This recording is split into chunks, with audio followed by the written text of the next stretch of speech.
Unë besoj që fjala e ministrit për komunitetet dhe kthim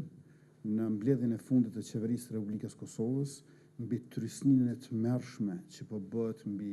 serbët e Kosovës nga Beogradi, që patjetër ta votojnë listën serbe dhe askë tjetër,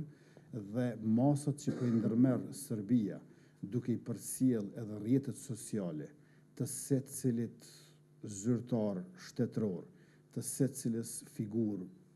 publike, të secilit politikan serb që ndonjëherë ndokun ka garuar, me të vërtet janë alarmuese. Dhe këtë lloj terrori që po e bën Beogradi zyrtar mbi serbët e Kosovës e kemi të dëshmuar prej vetë ankesave të serbëve të Kosovës.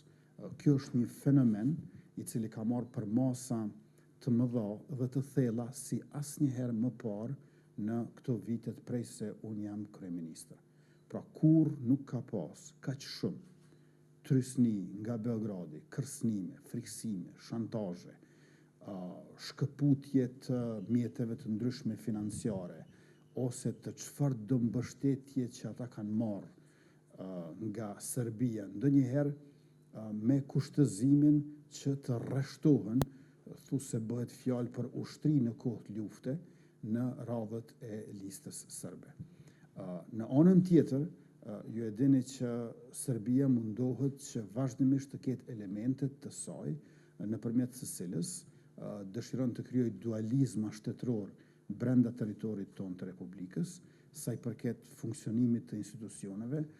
sa i përket shërbimeve publike, dhe natyrisht që ato janë veprime ilegale në shtetin tonë të pavarur. Republika Demokratike dhe Parlamentare e Kosovës, si shtet sovran,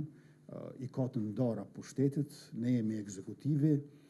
fatkeqësisht legislativi nuk është funksional për shkak se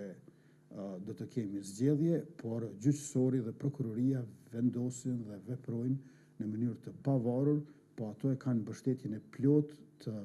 qeverisë së Republikës së Kosovës për çkado që nevojitet për ta mbrojtur sundimin e ligjit dhe zbatimin e tij të plot pa dallim. Kjo nuk ka të bëjë me etninë